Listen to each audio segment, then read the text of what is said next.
All right. Good afternoon, good evening, good night, wherever you're watching. Probably in the evening, huh? We're mostly LA. How you doing out there, guys? It is January 9th, 2024, and this is episode 18 of the LA Poker Roundup. Thanks for joining us. We've got another great one for you today. We're going to kick things off. I can't wait to talk about it. This was an amazing, amazing winter break. We're going to wrap up the Gardens Winter Series and talk about the last couple tournaments on that event. And then we're also going to review the main event of the Winter Series, which was absolutely massive. And then you may not know this, but there is a very important piece of legislation going through the California Senate, the California legislature right now. So I found out about it. I got some details. I want to fill you guys in on it. It is SB 549. We'll talk about what it is and why we as poker players should be concerned. And then one of the big topics that we have here today is the rumor mill. Are there big shakeups happening at the bike, and what's happening with poker tournaments there going forward? Oh, I can't wait to get to that part. It's going to be that's the juicy stuff we've been hearing all weekend. We'll also touch on some other rumors that are going on around town that pertain to us and around the poker world, in the greater poker world, including the world of online poker. And lastly, we're going to go over the weekend coming up, especially the LAPC tournament is going to be starting. So this is one of our big tournament series down here in LA. Yep, and then we will close out as always with the weekly roundup and let you guys know where we'll be playing this weekend and what we think you should be hitting up. All right, I can't wait. Let's get right into it, man. The Gardens main event, the Gardens final couple tournaments. Look at this turnout. Holy cow. I was concerned that they would have trouble getting to that 500K guarantee, but they blew it out of the water. They doubled the guarantee. They hit over 500 people just on the last day, just on the third day. I am impressed. I'm amazed. I am so pissed I didn't bag. Yeah, this was an unbelievable, number one, unbelievably run. So congrats to Kevin and the rest of the staff over at the Gardens. But, we were kind of joking around on that last starting day, whether or not we would get to 800K. And I was like, do you think we'll hit 1 million? And he's like, yeah, maybe. And then as we got closer and closer, it was, I mean, unbelievable how many people turned out for this. Yeah, look at this. A 3-day, just 3 starting flights. We got up over 1 million, a first prize of 179,000 for 2-day tournament here. Just a tiny little 2-day tournament. I mean, we've been saying it since we started this thing. More 1Ks, please. Please run more 1Ks. We want them. We're hungry for them. We got 1,000 people here on a holiday weekend. Oh my goodness. Here's your formula, right? Have day 2, one of the day 2s on Saturday, day 2 on Sunday, make it a 1K, and you're going to get 500K to $1 million in prize pool down here in LA, right? It's going to be unbelievable. What happens if Kevin had actually set this at $1 million guarantee? I wonder what we would have gotten then. It's just unbelievable. Yeah, I don't even know. We would have gotten some people traveling for it. Who knows? And the Gardens doesn't have a hotel, I don't believe. But like if a place like Commerce, they have $1 million guarantee. Yeah. Spoiler alert for 1K coming up. This is going to be great. Yeah. So how did people do? Let's talk about the results first, and then let's talk about how we did. So congratulations to the motley crew in this photo. These are the 9 gentlemen who ended up chopping this thing up at the top. Now, the 9 of them chopped. What I heard was it was around midnight, I believe, and it was around 10 big blind average stack. So we'll get back to that. I think it would be good to talk a little bit about the structure and how we felt about that. But congrats to those guys. The guy who had the most chips and ended up with the trophy is Shin Ye or Yi. I believe that's this fellow here down with the mask on, so can't get a good look at him, but he took home 98,160 and the trophy. So congratulations to Shin Lee. And going down the list of all the choppers here, after that we had Vong Do. So congrats there. Yeah, very, very. I played with Vong a lot. Yeah? He's a very, very good player. Yeah, excellent. Yeah. He was actually the other Asian guy in the picture, but he's very, very good. Was he the kind of skinnier fella here on the? Yeah, on the back right. I believe back. 2 from the left. Yeah. Yep, I believe I gifted him almost. I gifted him a full double right after Reg closed on day 1B. I believe. Yeah. I do believe so. Glad he took my chips to the house. Good to see them going to the end there. It's nice to know that if you stack me, you have a very good chance of winning, as proven by you. Taking third in the chop, Leon Norton. Then after that, Lirio Fontamias, and then Britton Purvis, Sohail Khalili, great player, right? Guy that we Yeah. see all the time down there. Yeah, so Hell is another one of those players that so number one, he's an excellent player. I feel like he only kind of shows up for one of the bigger ones and he always seems to run deep. And he's actually, almost like the opposite of what we've been talking about playing a little bit closer to the bin or the Steven Sung. Like so Hell is super solid. He's not tight, he's just super solid. It's really hard to catch him, when he's getting out of line. I also actually gifted him. He busted me out of the tournament after he flopped the nut flush and I like kind of did a little stop and go and just jammed into his nut flush with my short stack, and he took a pretty big pot down because there was another person that went all in with a set. So he took a pretty Oh big pot wow. there, but he's a very talented player. Yeah. Yeah, congratulations to Sahal. And then in seventh in the chop was Ira Friedman, eighth Sean Downs, and then rounding out the final table there, Jesse Cardoza. So Yeah, a lot congratulations, of congratulations to all you lot, guys. lot of familiar faces in that picture. So congrats to Absolutely. all you guys. I Yeah, I 100% snap recognize probably eight of these yeah, guys. yeah, So exactly. really love to see all the regs taking down the money, keeping the money in the economy, keeping the money with the folks that have been grinding out there every weekend. Congratulations to all you guys. So let's take a look on down this list. As I already kind of bemoaned, I am notably not on it. But here, congrats, Derek. Got 40th place. Nice little 4,750 Yeah, score. yeah, that was a nice score. I was not expecting that much because I wasn't really looking at the pay jumps or anything. So when I actually got that much for 40th, I was like, oh, that's pretty nice. Yeah. So that actually was, 103 people came into day two. So you outlasted over 50% of the cash field, right? And the min Yeah, cash was a full double. It was a 2,000 yeah, and 390. So that's a really nice min cash. it Um, is. so the entry, if you remember, was 1,100 for everyone. So not only was that more than just a double of the prize portion, which would just be 2,000, it was almost a full double of everything, including the entry fee. So that's really cool. Um, kind of kind of brings to mind the poll that Savage was doing today, right? He was trying to do a little poll and see how people felt about the different kinds of caching Yeah, percentages and min cash amounts.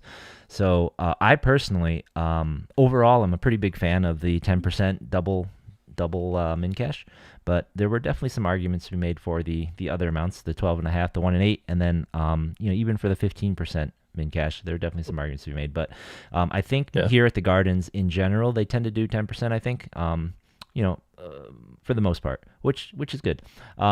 So before we come back and really dissect the main event here, there was one other event on the schedule, the Progressive Bounty.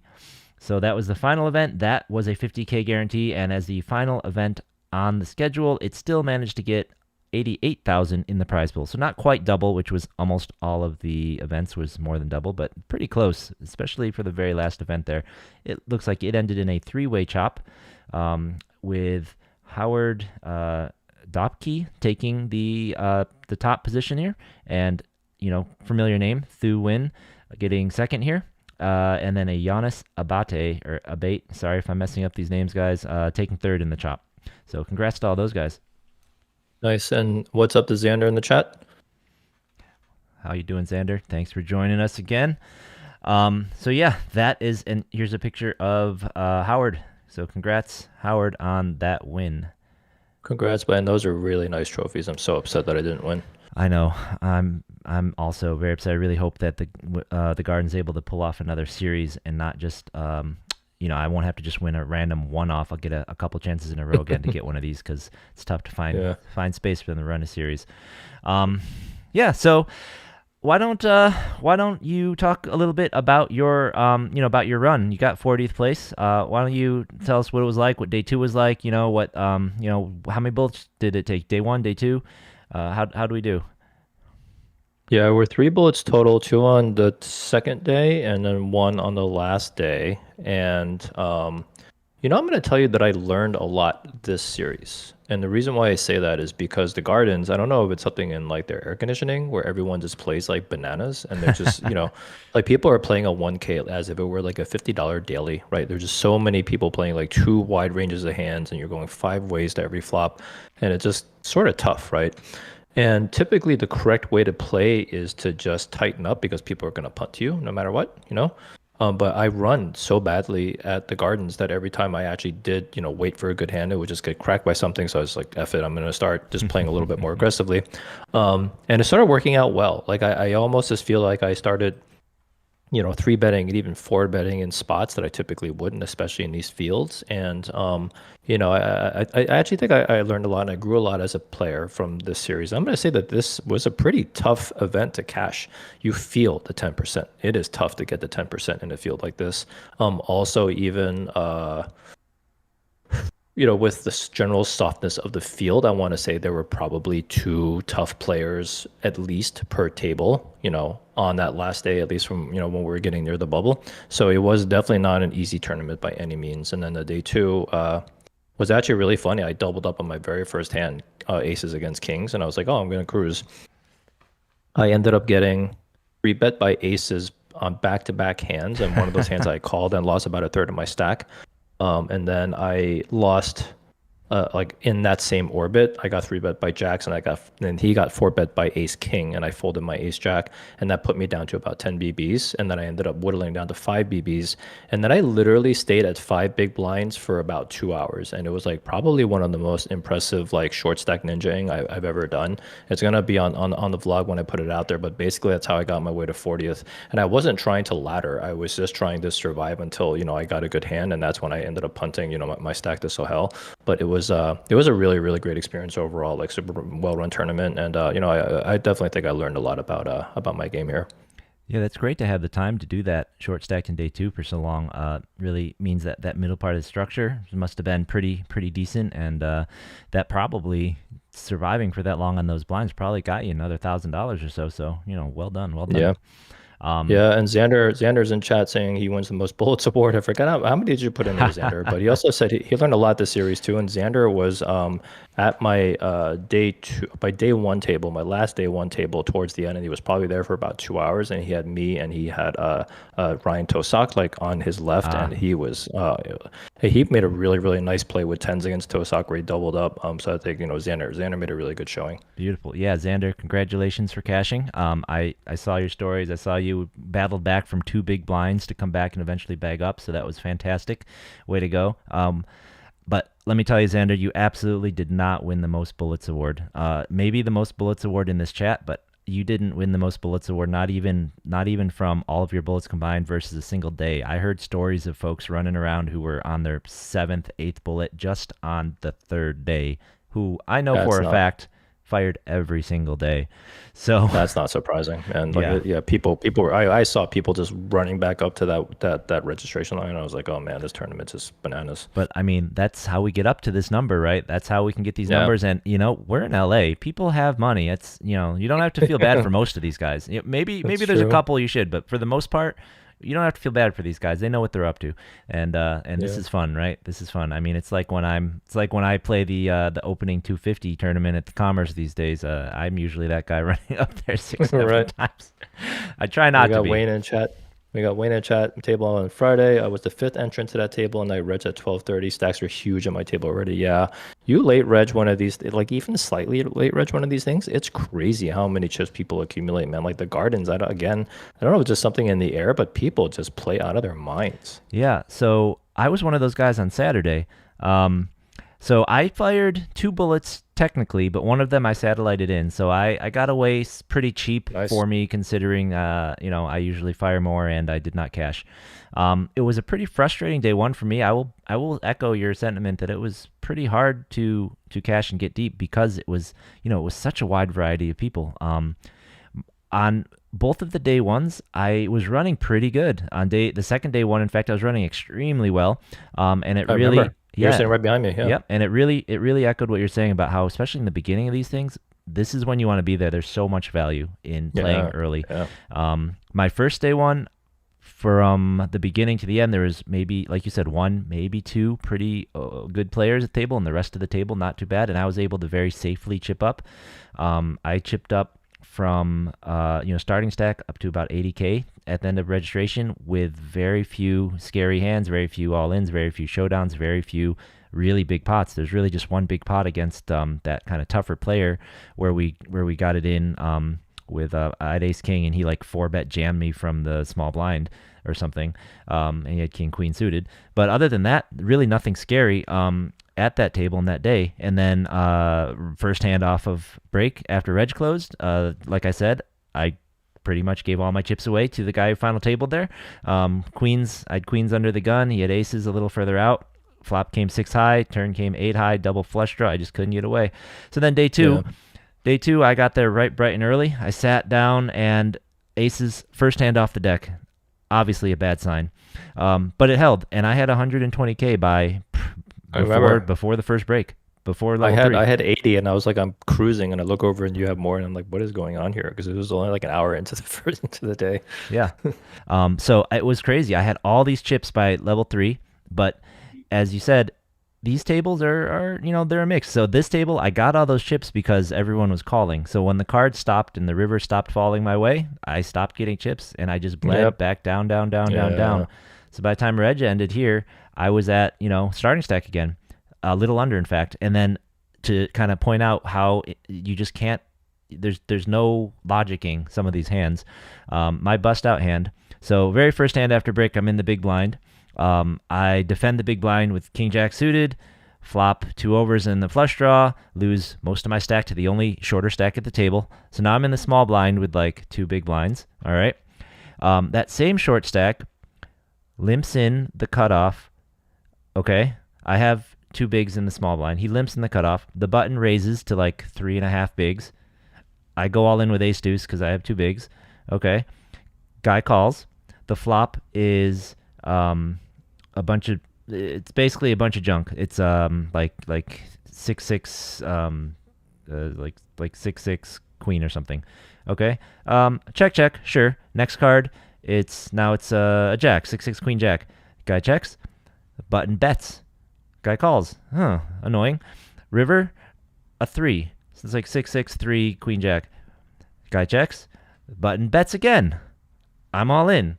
This guy bets. Oh, he must have something. The first guy he calls with 3. He's got 3-4 offsuit. So what? And the button was actually bluffing. I would have actually won with ace high because he was going for the side pot. So he's got 3-4 offsuit. He limped the cutoff. With me, he having just doubled up, and then with me being with 2 big blinds, he limped. I guess I don't know, he wanted to get all in with me or something. And then he called many times throughout the hand before he had anything. And then he called with his bottom pair. So, like I said, I agree with you. It is wild out there. It's the Wild West. You can't know what's going on, man. It's and crazy. This is a 1K, man. This is a 1K, and like that, and your hand is not like some sort of anomaly. It was just a lot of wild play. Yeah. Xander said he had a really tough table on Thursday. It was a lot of kind of rags and pros, but they're really nice guys. I'll definitely agree with that. Most of the guys playing around here, I got to play with Ryan in one of the one days.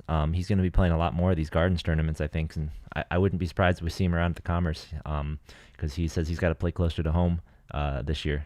So it's great that kind of this. Our local pros, so to speak, are pleasant, nice guys, right? We don't have any of these kind of internet Euro headphone guys around as much. It's nice that we're all a little bit more sociable, and at least it's a pleasant time at the table, right? Yep. Yeah. So wow, a little bit frustrating for me to just kind of completely poop out. This has got to be a first. I've never, both of my day ones, I literally lasted the exact same number of hands, 2 hands after the break, both of them. It was crazy. Wow. It was so weird. It was so weird. It's not like I was trying to play wild. So let's talk a little bit about the structure, though. So you said it felt really hard to get through day 1, but did you ever feel particularly short or not? I thought the part of the structure that I played felt really good. So up until that first break, I feel like it was a great structure. How'd the structure feel after that, and up until like say the day 1 bubble, stuff like that? I mean, for a 1K, we were down around like 25 BB average towards the end of day 1 on that final day, and it feels a little bit short for 1K, but obviously we're trying to get this done in 2 days, so I get it. But it does feel a little bit crampy. But overall, it was fine. I had it actually gotten like pretty short. Yeah, I want to say that when we were getting near the bubble, it ended up feeling a little bit like sort of an all-in, or that was about it for a bunch of the players there because everyone was like kind of short. So yeah, it felt a little bit tight. Yeah. So I mean, the day two blind started at 10K, right? Big blind 10K, Yeah. which means that the chip average was 30 big blinds going into day two.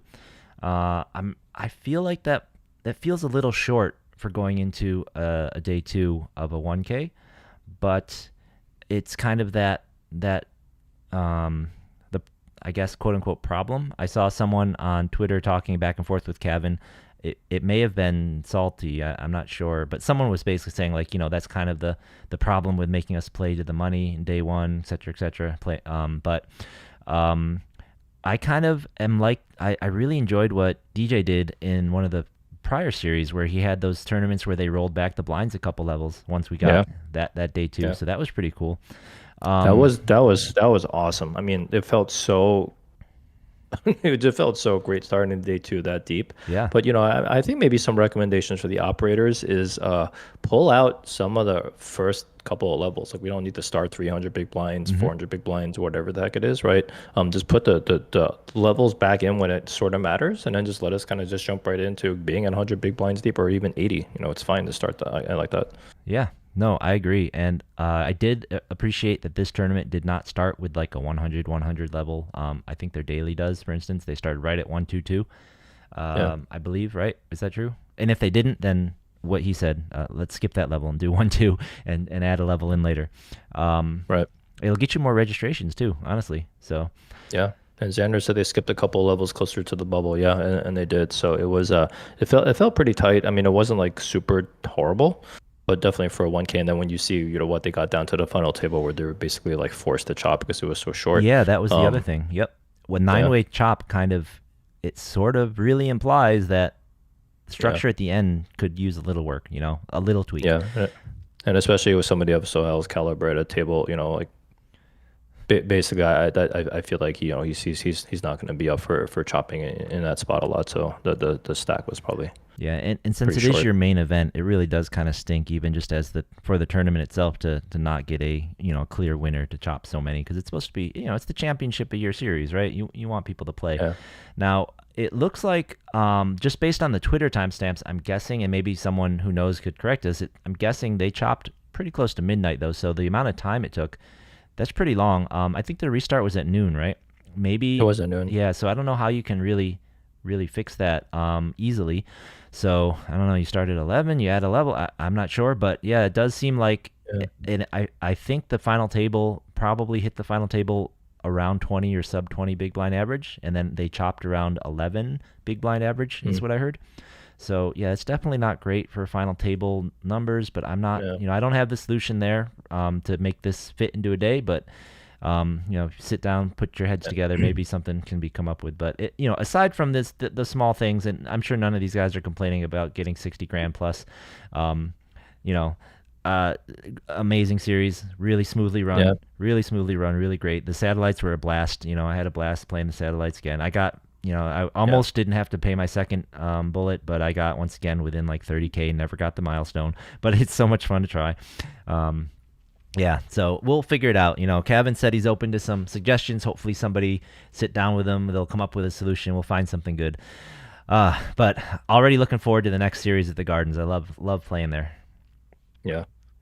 All right. So let's hop into something.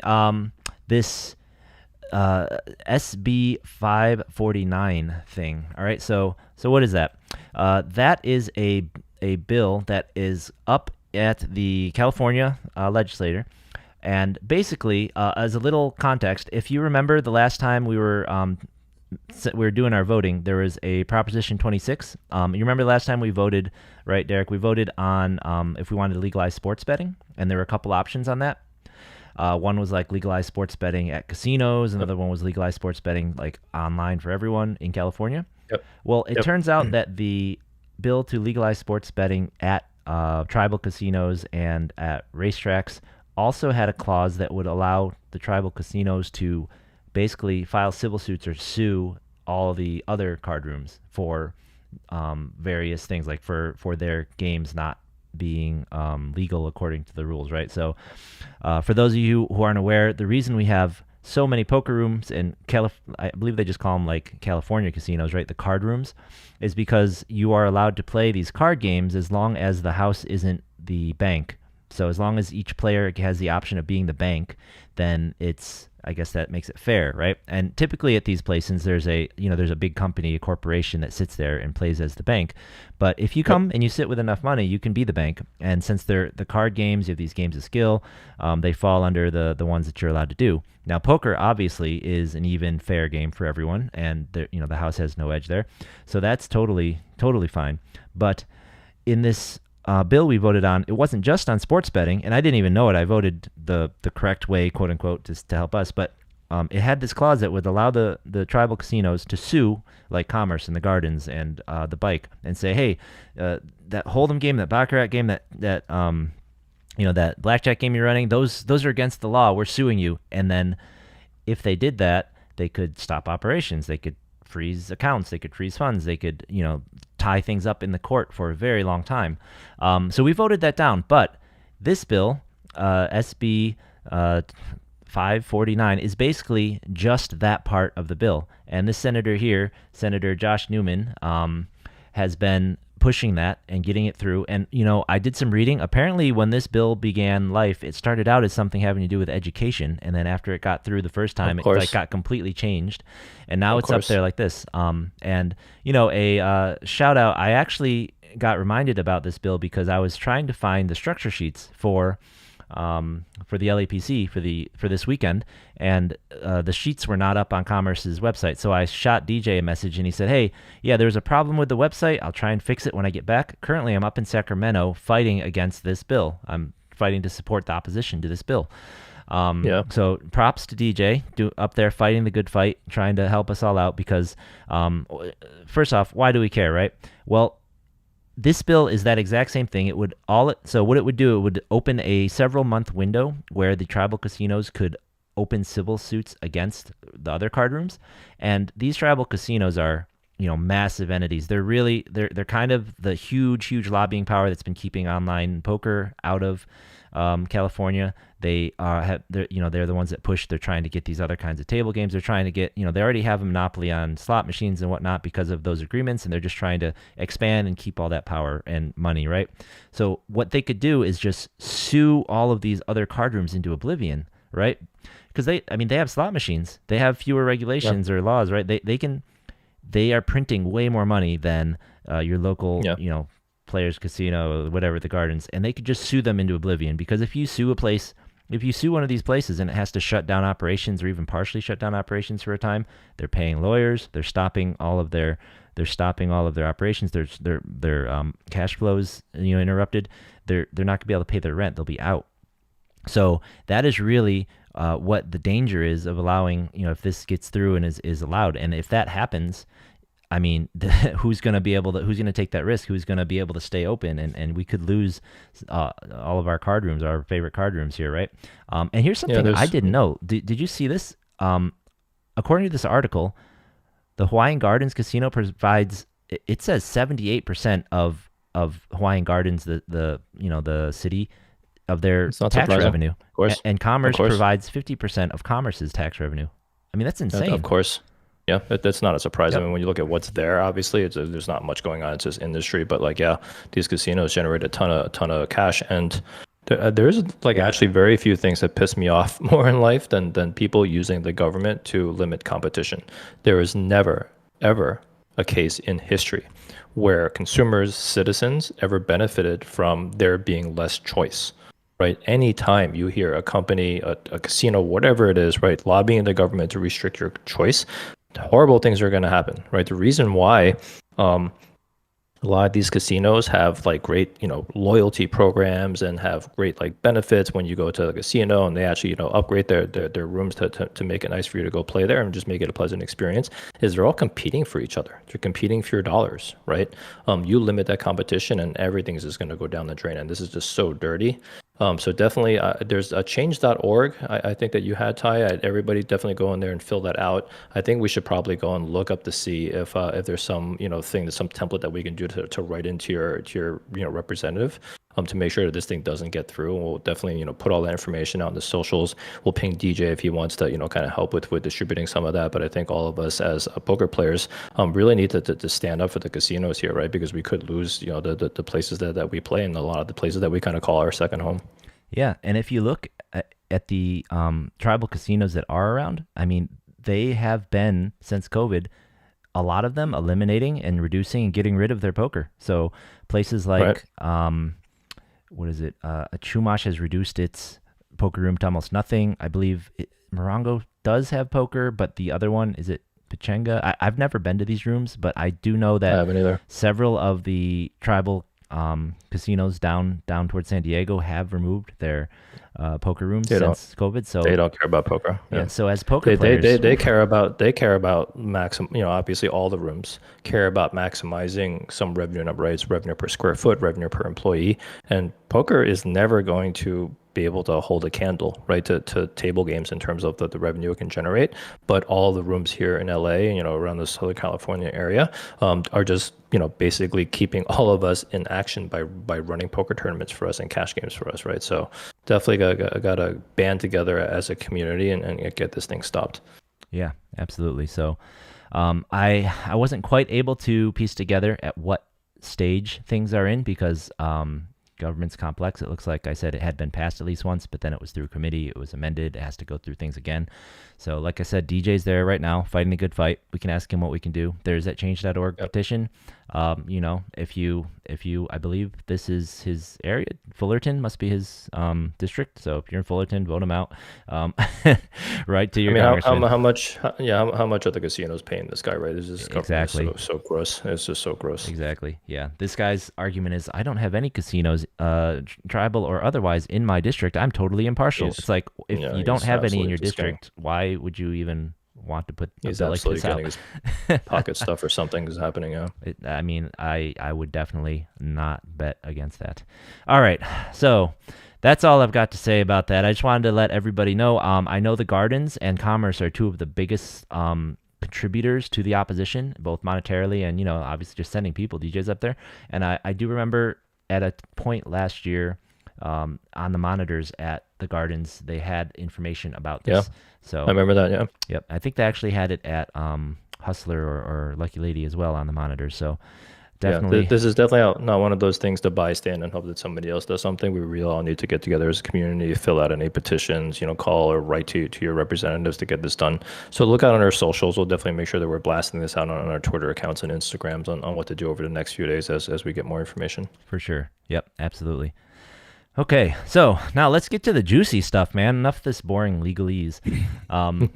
So over the break here, there was apparently a lot churning, a lot going on. The first hint of something interesting or some rumors swirling was kind of from this. Started with this really innocent-ish tweet, a little Alan Kessler thread. Alan Kessler tweets out to Tony Dunst asking about WPTs and how there's fewer of them in America these days. They're all going international, which, it is the WPT, sure. But, his response, Alan's trying to outline some places where they might be. Derek jumps in, hey, what happened to LA? And Mr. Craig J here jumps in. This was back on the 2nd that Bike is done with tourneys. What? What is going on? Yeah, that was crazy thread. So we're all suddenly just reeling. Like, what are you talking about? Give us some details. No real details, but cut to the Gardens. I'm walking around the Gardens, and I think I'm playing one of the one days, and someone taps me. He's like, "Hey, you're the Roundup guy, right? Have you heard? Did somebody tell you, or have you heard? Someone told me that Mo's out at the bike." I'm like, "What? What do you mean out? That's not a thing. Mo is the bike." And he's like, "Yeah, I heard Mo." I'm like, "Well, who told you that?" And he looks around. He's like, some guy. I don't know." I'm like, "Okay, well, could you tell me something else?" He's like, "Yeah, that's what I heard." So, we start asking around. I ask a couple other folks. I try to hear over. I try and overhear some other people talking, and I'm getting mixed signals. I heard from one person, "Hey, yeah, so here's what happened. The new owners do not want to pay for the Quantum. As everyone knows, Mo owns Yep. the patent on Quantums." And That was a rumor. so the rumor is, hey, Park West doesn't want to pay him to run those Quantums, so he's out. Another thing I hear some other folks talking, and they're like, "Oh no, none of that's true. No, everything's fine. That's not it." So I'm like, "Okay, there's that." And then I hear another guy say, "Hey, I was talking to these guys at the end of the year. They were talking about having to look around for a new home for Quantums. Everyone was really broken up." So what to believe. What is what are we to believe, and what is going to happen at the bike, right? And it doesn't help that traditionally, even though you know the schedule in your head, the bike never announces their schedule until like Yeah. 3 days before the tournament start. They're very, very dark about stuff, and you just kind of don't know. So like it looks like right now, when you look at Mo's like Twitter account, he hasn't tweeted right and since like Exactly. November or something, right? So it's just like what's going on. Yep. So luckily, Derek reached out to the man himself, got a hold of him a little bit, said, "Hey, do you have a statement? We've heard rumors. What is going on? Would you like to say anything?" And we got a response from Mo. Mo said that, haha, so to paraphrase, it's something along the lines of, haha, I'm still the tournament director. My tournament's still going on March 3rd, I believe he said, right? So Yep. we've got that much. Mo is still the tournament director at the bike. That rumor is false. But that's really all he said was tournament coming still on March 3rd. To be fair, Yep. we didn't grill him. We didn't grill him with a bunch of millions of questions. So it got me to thinking, Park West bought that casino. What they finalized that, was it last year or was it a little more than a year ago? Yeah. It's probably a little bit more than a year by now, but yeah. Around a year ago, just barely more than a year ago, maybe. And since then, I got to tell you, as a poker player, I've been pretty nervous. I have not yet seen Park West do anything to the bike to make poker players' lives better. Not tournament players, not cash players, not nobody. One of the things that's been happening, right, to the cash players is that their cash player room has been getting moved around and around and around. And every time they move it, it seems like it's getting somewhere a little smaller, a little dingier, a little weirder. It went from the main floor over into the corner, and now I hear it's over back into actually the ballroom where we do tournaments because they're doing renovations on the other side where it was. Yeah. And I heard that the renovations they're doing, some more rumors, the renovations they're doing to that side is not for gaming space, but like creating a bigger restaurant or creating, some other kinds of amenity. If they're doing that, they already turned the main floor into baccarat and, table games. Right. Where are they going to put that cash room? Yeah, it was very quietly, like they would just be doing stuff in the construction. I'm like, oh, it's a remodel. Then all of a sudden, like, hey, where are all the poker tables? Yeah. Where did they all go, right? And this is what I just said earlier. Like some of, when you got some of these card rooms looking out only for their bottom line, it's tough to like leave floor space for poker. So yeah, it's definitely concerning. And that's cash games. Cash games actually do make money. What Yes, about they do. Tournaments? Tournaments sometimes don't make money. Tournaments are, we're talking about what an amazing success the Gardens was and how much we loved this tournament. But let's look at this tournament even. They had 1,000 entries. They were taking about $100 per entry in rake. What is that? That's 1,000. That's $100,000 over the course of 3 day ones and a day two. So over 4 days. Yep. Well, Yep. they had almost the whole room full those first 3 days. That's like got to be like 50 dealers, right? Right. Let's say that's like $25 an hour, like 10-hour days for those dealers those days. I mean, you're already talking like, 16, 17, like, what is that? If I had, let's just say, so for the day two, they don't need 50 dealers, there are fewer people, but let's just say they did, $25 an hour. So let's say $125,000 for dealers right there, I think, right? 25, no, 50. Is that 50? Let me get my calculator out. And then you have floor, right? So let's see, $25 an hour times 10 hours times 50 dealers. So we're talking, $12,500 a day. So times 3 days. So that's right there, very conservatively, I think, is $37,500 just to pay the dealers for the 3 days. All right. Yep. So let's say you got another 30 dealers for the next day. You're talking like maybe 45,000 just for paying dealers. Then you have floor. Right, so then you have the floor. You had 5 floor people there all the time, maybe more, right? Still people like registering you, and and probably just additional like runners and stuff, and waiters and waitresses. Not to mention, obviously just the static costs of like rent and everything else. So and that space, and we're talking very thin. Yeah, you're talking less than $40,000 for 4 days of using that whole side of the casino, right? Yep. And that's very, I think that's generous. I probably missed tons of costs like marketing, right? Like all sorts of other things. So that's, and that was for a really, really good tournament. I mean, they got to take $100.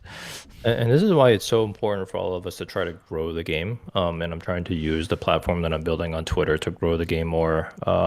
It's, when you grow the game enough and you're getting big enough fields and people coming out, I think sponsorships start rolling in, and that's when things start to make a little bit of a difference, right? So like, it sucks that WSOP isn't on ESPN anymore. So even though it was on CBS, which is a much, much smaller network, obviously, when it was on ESPN, those were like kind of heydays, right? So we kind of have to try to get us, we keep talking about a boom, and yes, we are experiencing a bit of a poker boom, but we should definitely be concerned about how these wins are sort of shifting in terms of how casinos are looking at stuff. Yeah, I don't know what kind of federal legislation needs to go to get sponsors to want to jump back on, but man, watching these classic main events on GG, like they had freaking the Mr. Peanut Man walking around the event. I mean, Yeah, it was come it was so on. much. That was like really, really like the glory days of poker. I think we'll get back there, right? But we just all have to definitely make sure we're contributing and getting stuff like that bill shot down, show up, support the operators and the casinos for the tournaments that you like, right? And then just generally be good, promote the game, get people to come out and come play. Yeah, yeah. So I mean, definitely hopes for that. But let's so for getting back to the bike real quick, these rumors were so electric because they kind of were making sense just looking at the things, like I said, that Mhm. were making me afraid of what the Park West may have been doing, right? Because one of the first things that we noticed when they took over ownership was the Legends series came around and there was no WPT in it. Remember? Right. Now Yeah. we got a statement that they claimed and promised that this year Legends would be a WPT. They promised. However, if that's the case, I'm curious. My rumor hat's on here. Why did Tony Dunst say that they still have a good ties to the Gardens, and hopefully, And nothing. hopefully Yeah. we'll be back. That means I'm reading that as they didn't sign anything for this year yet. But then it says can't speak for other property on other properties. We all know Yeah. Commerce didn't. They stopped their WPT ties some number of years ago, but the bike they promised us Legends would be a WPT this year. It was in their blog. I saw. I put it up on the screen here. Yeah. So Yeah. what's going on? Yeah, this is, I mean, it really sucks 'cause I think, especially when outsiders like Park West come in, I'm not, maybe they're not as familiar with the poker industry, right? And you know, maybe just the cost of bringing a WPT, WSOP over for the relative number of extra players that come, it doesn't maybe seem like worth it to them. Hmm. But they're also probably not thinking about the long-term health of the game and the growth of the game and kind of player satisfaction and retention. I think they're just thinking about very, very short-term numbers, which is always really, really harmful for any business, right? To be so short-sighted. Yeah, I totally agree with you, which is why I'm so worried. And Xander is asking about ring events. Let's talk about ring events. Yeah. I haven't looked in years prior, but it was pointed out to me that if you go to the World Series of Poker website and you look at their circuit events, in fact, why don't I do that while I'm talking? They have a schedule, right? I mean, there's one up there at Choctaw. There's the one at the Cherokee. They have a schedule.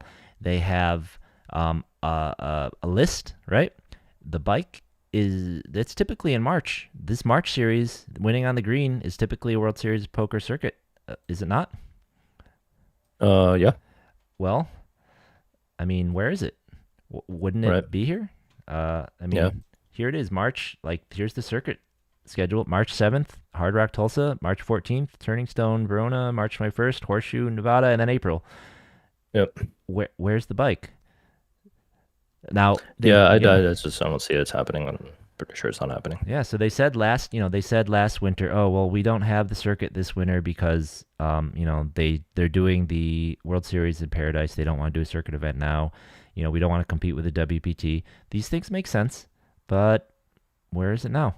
Um, Yeah. Yeah. It feels like cover at this it's point. gone. So I think that these things are very expensive to get in. I don't know the numbers, but I totally believe they're really expensive to get in. But I 100% like this is why this rumor that they don't want to pay for the Quantum's licensing is 100% believable. They're like, we already don't make a ton of money off tournaments. Why am I making less money Yeah. off tournaments, right?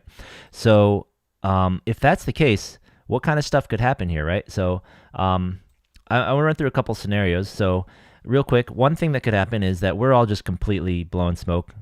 There's no changes whatsoever. The win on the green shows up, everything's fine. Maybe it does, maybe it doesn't have a circuit event, but the schedule's normal. We have our regular group of quantums. Everything's like normal. I think the more likely outcome, honestly, is that there are no more quantums. we just have regular series at the bike because Park West won't pay. If that's the case, well, that'll be really interesting to see what the schedule looks like. And it will also be Yeah. really interesting to see what the numbers are like because one of their arguments before was that the quantums bring the people that the quantums bring the numbers, right? So that'll be interesting to see what kind of schedule they would put out without them because I've never seen a bike schedule without quantums. Um, Yeah. Mr. Yeah, you, Patessa in you the see, chat. Yep. I mean, you see so many operators that right out there now are running quantum like series where there's so many different day ones and flights that you can, play. You have all these double back bonuses. They just don't have the direct to buy-in, which is Yeah. something that I'm not sure we might like that as more like semi-pros and pros, but I just don't think that it's overall great for the game. And also, I think you lose so much value of just direct buying a day two and not playing a day ones when so much money's taken out, which we talked a lot about before. So yeah, but then these other places are really blowing out their numbers, right? And I'm pretty sure you're going to show like what happened over there, like in the Midwest for that humongous $400 tournament that they had. But there, it seems like you can pull those numbers now in tournaments without having to do something specific like a quantum. Like who knows actually what happened, right? There's probably potentially some truth to these rumors. Maybe a whole bunch of stuff happened in the background. There's some negotiations. Now everything's just kind of back to normal again, and we're gonna just move forward as is. Obviously the statement from the bike from Mo, right out of his mouth is like, I'm still TD. Things are still going normally. We're gonna go right back there and start running tournaments in March. So I'm gonna take that at face value, and I think things are just gonna like kind of go back to the way they were. I'm not sure about the quantums specifically, but as long as we get a good tournament series at the bike, I'll be happy. Yeah. And the folks in the chat real quick, Mr. Patessa Anthony is saying he hopes that it is the case. He doesn't want quantums coming back. I know a lot of people would agree. A lot of people, yeah. I know the guy who runs that LA Rounders Club, Wayne's someone else, would definitely agree. I agree too. I think quantums are too misleading to the Rex to be good for them for sure. And Xander says he just wants to win a ring. I agree with you, man. I was always so bummed at the bikes circuit schedules because they really felt like they were favoring their quantums, and the ring events were so hard for the working folks to play. I felt like every series Xander. I could play two. Uh-oh. Xander, you can see mine over here if you. I don't know. Oh, come on. Just come messing on. with you, buddy. But yeah, it felt like I could play one or two events per series that were ring events, and it's like, geez, what's the point of bringing these in here? We got Mr. No Way. We agree. The Gardens 1K event here proves that quantums aren't needed. We can get to 1 million our own way. Let's just do it. It is, yeah. It's we just did it with the 1K, and yeah, everyone show up for the LAPC, man. It looks like a fantastic series. Just go out there and show these card rooms like how much we care about poker and how big our ecosystem really is. Absolutely. Now, before we move away from LA onto the online scene, and to kind of give Xander a little hope here, let me talk about a couple other little rumors that I heard. So some good, some bad. So over the past months, some other little unsubstantiated rumors I have heard are that the WPT is still up in the air at the Gardens. Like as me doing this way too close reading of Tony Dunn's tweet when he says that he's hopeful we'll go back to the Gardens. I feel like maybe they haven't worked out the deal yet. So fingers crossed that that's all great because they do a great job promoting and doing all of that stuff. So I really hope that's false. And then the other rumor is that Commerce may be getting circuit events. They may be getting, maybe it's like Run Good or Moneymaker Tour, but it might be World Series Poker circuit events coming to Commerce. I don't know if they ever had them, but like, let's just say coming back instead of say WPT. And that one I've heard from, honestly, I've heard hints of that from a couple different sources. Some more reputable as others, some more direct than others, but still a rumor. But I have my fingers crossed that in what is their second series? Is it the California Championship? That by the California State Championship Series, we may hear something about that. So that would be pretty awesome if Commerce got ring events and they could do, if they could do the California State Championship and then maybe the LA Poker Open both as ring events. That would be really great. I mean, right now, when you look at the trajectory of what's been happening, even before the WPT, like we were getting really, really big pools of players for these tournaments, and then look at what Cavan and Gardens just did with that 1K, and then when you look at what is potentially going to happen at LAPC, like what happens when you bring back WSOP and WPT into this mix now? Like what does the momentum look like then, right? Are we looking at a hockey stick type of growth that sustains, right? When you blow stuff up like that, and there's so many like benefits of that could happen. So it would be absolutely huge if WSOP comes to the Commerce. Can you imagine that? Like the Commerce is already coming back big time in terms of tournaments, and congrats to DJ for all the work he's been putting in. Yeah. But yeah, bring back WSOP there, man. Oof. Yeah, I agree. I mean, let's say this 1K they have during the LAPC, it's a 1 million guarantee. Let's say it gets 1.5 million. If next year LAPC is a circuit event and that's a 1K, it's a 1. What do they do? 1.6Ks for main events for the circuit events. I mean, we could be talking like 3.5 million. It could be huge. All right. Yeah, I'm really looking forward to the turnouts of the LAPC. So again, everyone, just get out there and play for this one, and just come support the series. It's going to be a great one. And Caitlin Jeffers in the chat makes a good point. The Bally's Big Bet streams are coming to Commerce soon. They're coming this year, as confirmed by when Garrett was making his announcements after he returned.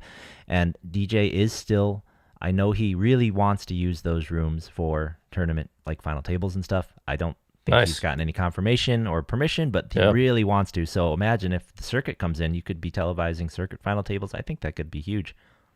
Yeah, and I'm gonna be at all those final tables that are televised, but if I'm not, I'm totally down for doing some of the announcing, and I'm sure Ty would do the same thing. Oh yeah, I've got our names on the list if DJ ever gets that through. What's up, Spencer? Hello. All right, so let's quickly turn our attention. Things have been really noisy in the online streets. One particularly noisy fella has been Patrick Leonard here. We're running a little short on time, so I won't roll the clip, but why don't you go ahead and give everybody a summary of what's been happening in them online streets in the last week? Yeah, so on ACR, so on the 2+2 forums, basically somebody discovered that there was like basically this huge bot network, and they pulled all these usernames down of like suspicious looking activity, and then when you aggregate their graph on SharkScope, it's like this line that just goes like this, right? So yeah, it looks like they've identified a huge bot network. So Pads went on Twitter and was like, basically, it wasn't just about the bots themselves, but he was like, hey, all of you ambassadors, and then like, you guys doing all the stormers, right? Like the streamers, you guys keep promoting this place. You keep telling us to come and play, and you're our peers, our friends, right? Like you're a part of the community. You're one of us, and you're pulling us into this place that's like basically cheating us out of millions of dollars, right? And we need you to speak up, right? To say something about this. And this really set off a whole chain of events where everybody kind of jumped on there. Some people kind of got a little bit annoyed at him, but generally the entire poker community was like, this is 100% spot on. So yeah, this kind of blew up into a whole week thing, and then ACR's response to this was just so bad. We actually didn't talk about this the last time because we just didn't have enough time, but the CEO of ACR put out this really stupid like jingle to respond to all the downtime that they had, which was like killing people over the holidays. And it was just so like out of touch and stupid to do. Like you don't handle downtime like that, especially on a site that's kind of funneling so much money through it. But then what they did here was they challenged anybody. They're like, well, actually Moneymaker went on his account, was like, hey, we will pay you $100,000 and give you a job at ACR if you can get a bot onto basically like onto ACR's network, right? And he didn't say anything about you had to be like a winning bot or anything at all. He just said just get a bot onto the network, right? And actually, it was very specifically somebody's like, well, like it's really hard like to basically get some bot to win over a certain amount of time. So Moneymaker was like, it doesn't matter. Like it could be a losing bot. Just throw a bot up there and just put it in there, right? So somebody actually did it. They put a bot on our network within like 24 hours. Yeah, and like this guy.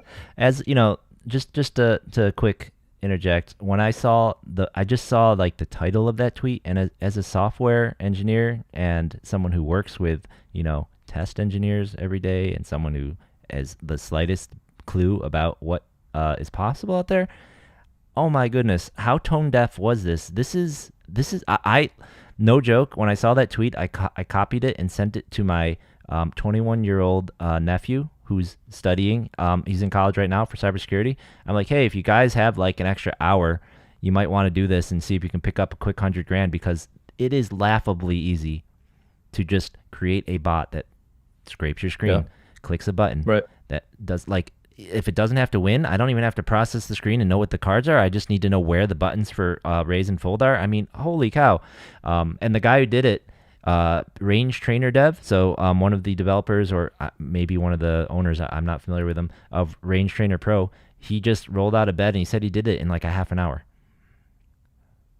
I mean, It's unbelievable. and it's totally Yeah. believable. Like, there are so Right. many tools, literally whole frameworks built around looking at GUIs and clicking buttons automatedly, Yeah. because that's how you Right. test GUIs. They have these things. It's easy, and that's just like step one. It's just so tone deaf to be like, It, oh, it, you it can't put a bot on our network, bro. Do you know how it's computers work?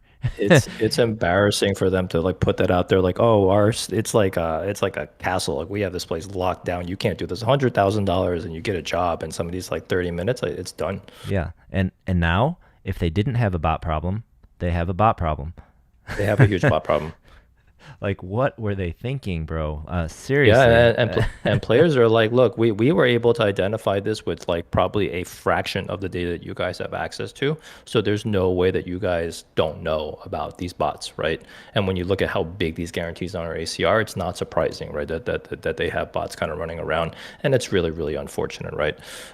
Yeah, but then like getting back to the response after this, then ACR decides that they're like, well, we're going to like rescind this bot challenge. That's basically what they said. Like, so some people were like, if you put a bot challenge out there, everyone's going to put bots in there, you're going to make it worse. So I think they just used that as cover to basically pull back like the reward and the whole challenge. And I'm pretty sure what happened was that they saw that somebody had actually put a bot into their network, and they wanted to save face and pull it down. This is just a total absolute embarrassment.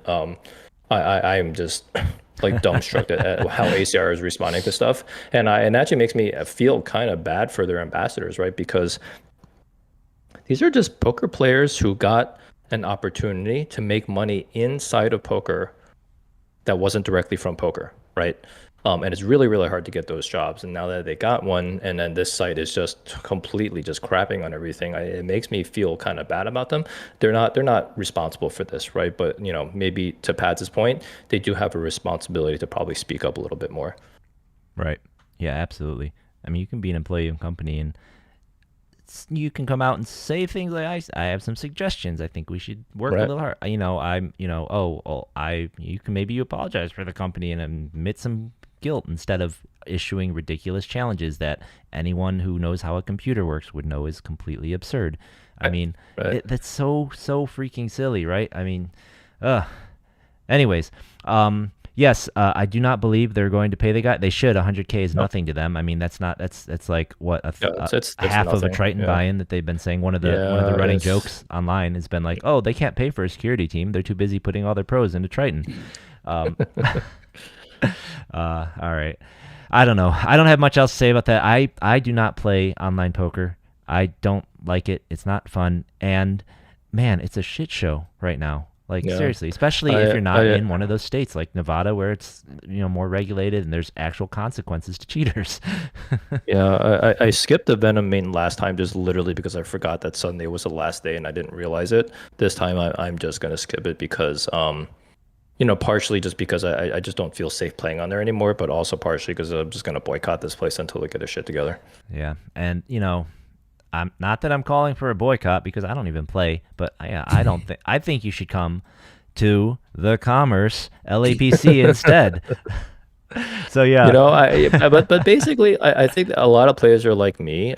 You're gonna go and play the good live events, and only when kind of nothing's going on, rather than like, oh my god, there's another one of these crazy like one days I don't want to play, so I'd rather just go and play online for today. Yeah. Like that might be what's I- going on, and how you prevent me from doing that? Make the big tournament with the day 2 on Sunday, and I will guarantee you that I won't be playing on ACR.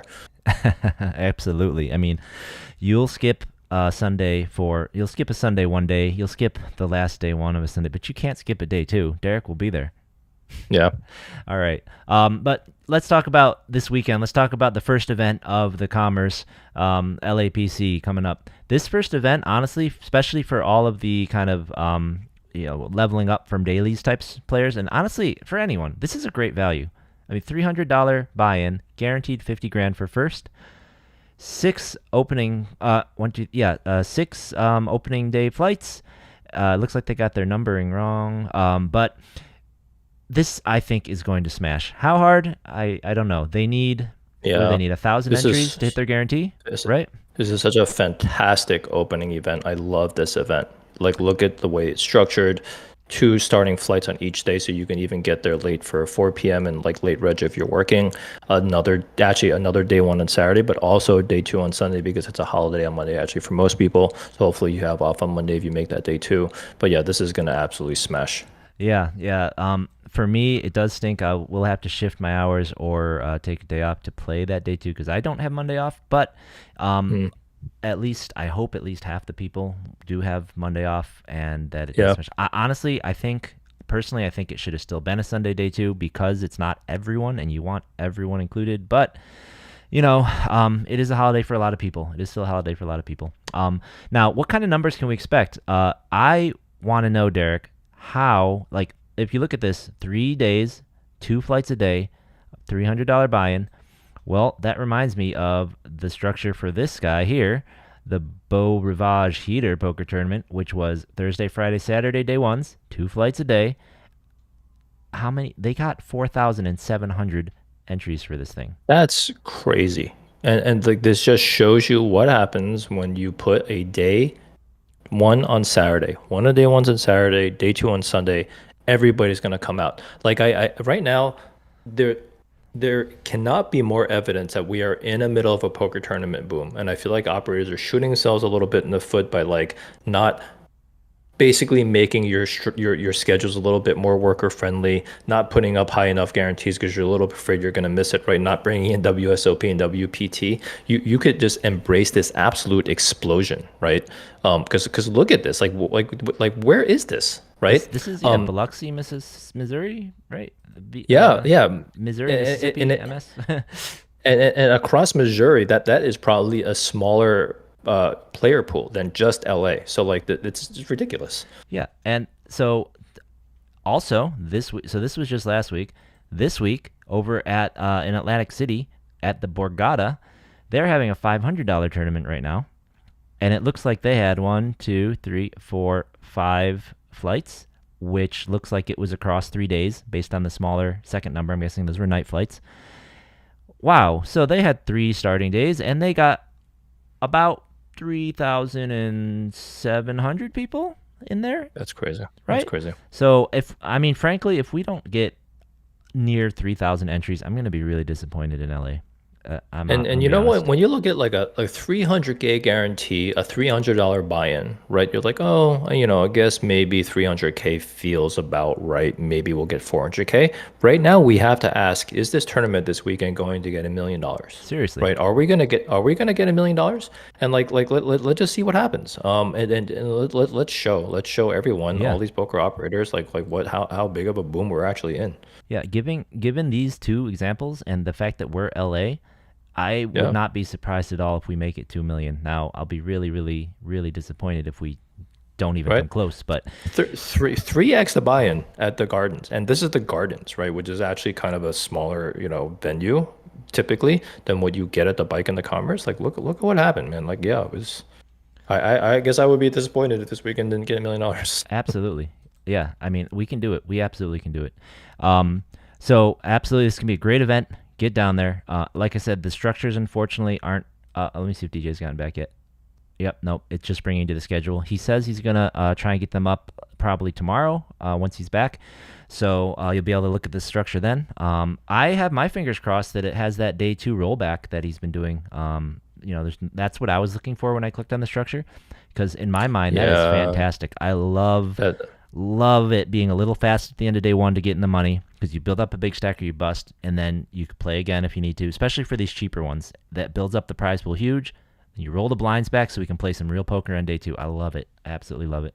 I would love that as a player, but then obviously I'm not the one doing the logistics and everything, so I'm pretty sure with the explosion of how many players may turn out for this, and then the explosion of how many players are going to be in day two, and they want to get us out there before like 3 a.m. That is true. They might have to turbo it up a little bit, If but they, yeah, if they well, do, yeah, that's true. That's true. If they do hit a yeah, million, that means that over 350 people will be coming back for day 2. So, Yeah, that's gonna feel like a quantum day too, right? It's gonna be a big one, yeah. but that would be great. Would absolutely love it.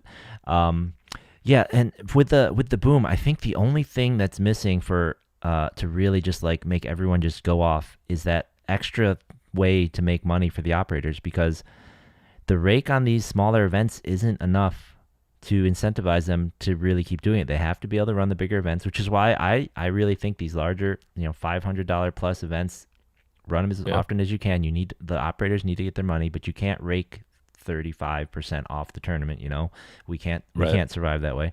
Right. And then if there could just be some other way for the operators to make money, these things could go. Like, you have thousands and thousands of people there, and you can't charge 30% rake. So how do you get the money? That's the problem they need to solve. And it used to be you get those sponsors coming in and everything was great, but once someone figures that out, I mean, like you said, we want to play. Everyone wants to play. We got almost 5,000 people down in Biloxi that want to play a $400 tournament. This is holy cow. And you know what? If we actually get $1 million for this tournament this weekend, that's really going to stretch the resources of the commerce. And I just think when you keep doing that for these lower events, they have to naturally raise the prices, right? Because that's just economics 101. You got to raise the price to kind of keep the demand down a little bit. So like that I think it's just going to naturally happen, because when we see these turnouts right now, man, it's just bananas. Absolutely. So that's the big one this weekend with the day 2 on Monday, the Martin Luther King Day. The other events happening before our next show at LAPC, there will be a one-day event on Martin Luther King Day as well. Starts at noon. It's a $250 buy-in with a $20K guarantee. And then at 4 p.m. on Monday is the first flight in the XL stack that they are running. So the XL stack is that weird event. It's a smaller guarantee. It's $150,000 guarantee. It's a $400 buy-in. And the day 2 is on Saturday, I believe, right? Saturday. Yeah, which means I'm gonna ask DJ about this one, because I mean, obviously DJ is super player attentive. I don't think he does anything without a reason, but I would really just love to understand why this one is like this. Right. Which, yeah, it's just a head scratcher, because it completely alienates the people who have Monday through Friday jobs. And I think they're going to risk actually hitting that 150 guarantee, which would absolutely suck. And they could more than double it if you just did day 2 on Saturday, day 1 on Saturday, day 2 on Sunday, and then run your other one day on Sunday. You're going to get a crap ton of people, showing up for that anyway. Plus the people are busting out. Yep. It's all obvious that I like DJ knows this, right? I almost feel stupid saying it, so I'm sure there's some reason why. Yeah, we definitely need to get some explanation there. I mean, you could easily hit this guarantee in a single day with a $500 entry fee. If you had two flights, you would crush it. No joke. Yeah, like that Saturday would get 150K. You know what I mean? Absolutely. So it's, and then the final event before we go up again, there's actually an Omaha 8 tournament on Tuesday at noon, and then at 11. I'm sorry. And then another $250 daily. So during the LAPC, it looks like they're going to be running $250 dailies on all the weekdays, whether it's the morning or the afternoon, kind of changes. And if you're looking for a Remington, you don't have one, and you can get one of these morning days off, I think that might be your best bet. I think these morning dailies, if they're giving away Remingtons, those are going to be fairly small. I think that's going to be your best percentage bet if you really need one.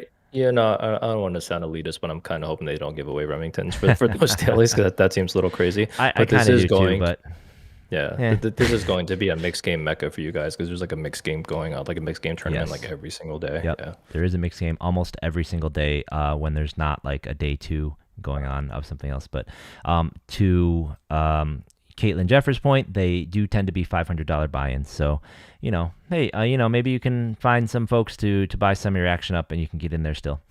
So that's what's going on at Commerce this weekend, and what we recommend you all play there. Absolutely, that 300. Man, how disappointing, how sad would it be if we hit $1 million in the 300 and then you miss the guarantee in the 150? How weird would that be? That would just be I don't even Just know so how you would so explain that. so silly. Just like it'll take your win out of the sales in week 2. You I know what I know. mean? Yeah. I mean, if you're around, just go out there and support the schedule. Go out there and play that 150K. I don't think I'm gonna be able to do it, but maybe I'll try to at least fire, like the Friday late flight if I can, and maybe Yeah. just like super max late reg. I have almost no shot at making day 2 doing something like that, but I'll give it a shot. Yeah. Yep. Luckily, I'll be able to play that Friday, but that's pretty much all. Okay. Yeah. So let's just swing right through into the rest of the roundup for the weekend. What else is going on that weekend? Well, the Gardens will be back to its dailies. Its dailies are always great.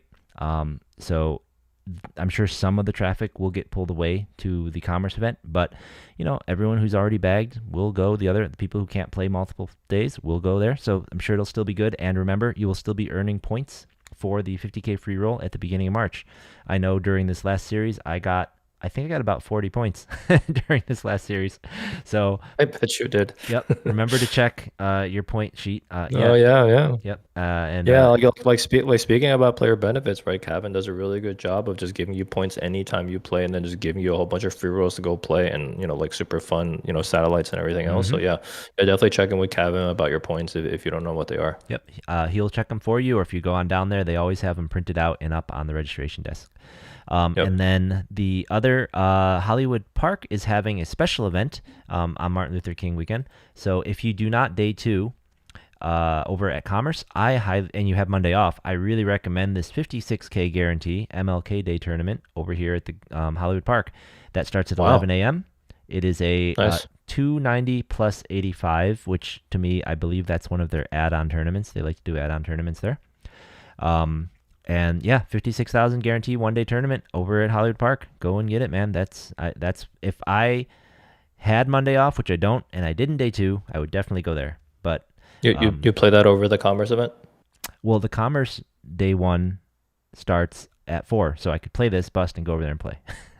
Oh, I thought there was some other on thing Monday happening on. it's a 250 buy-in 20K guarantee. So this one definitely I would play over that. Oh, this one's a 2x. Okay, yeah, Yep, yeah. this one's More twice than a that. 2x. Yep. Yeah.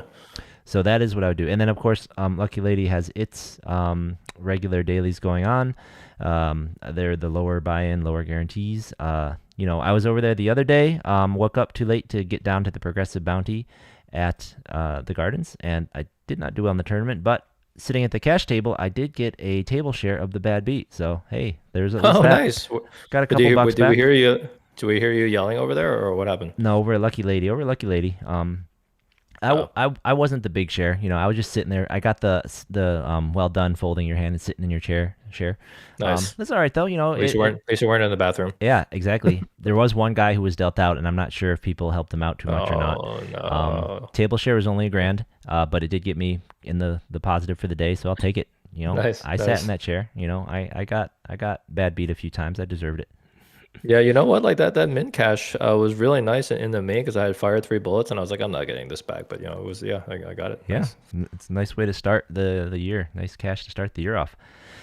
All right, so I think that is all I've got for you this week. Derek, anything else on your end? I think Caitlin Jeffers is looking for someone to buy some of her PLO action. I'm not familiar with her PLO game, but she says it's tough out there in the PLO streets. Yeah, PLO is seeing its own explosion too. So yeah, I feel like I still have so much to learn with Hold'em that I'm probably not going to try to dip. Every once in a while I'll go play something for fun, but I think Hold'em's going to be my focus for a Yeah. while. But yeah. Anybody wants to throw a couple of bucks Caitlin's way? Let's get her some action in Get that LAPC. percentage. All right. Yeah. So keep an eye out in the next day. Tomorrow we'll post up some links to that change.org site and anything else we can find that to help support the opposition of that bill going up there. That is all I've got for you this week. So thanks for tuning in, guys. Thanks for hanging out. Thanks for watching. And until next week, we will see you over at Commerce, and I will see you at the tables, guys. Thank you, everyone. See you at the